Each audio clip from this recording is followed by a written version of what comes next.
नमोऽस्तुते। नमस्ते गरुडारूढे कोलासुरभयङ्करी सर्वपापहरे देवी महालक्ष्मी नमोऽस्तुते। सर्वज्ञे सर्ववरदे सर्वदुष्टभयङ्करी सर्वदुःखहरे देवी महालक्ष्मी नमोऽस्तुते।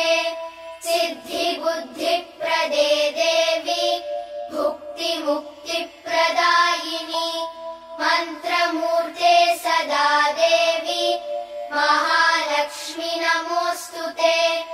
आद्यन्तरहिते देवी आदिशक्ति महेश्वरी योगजे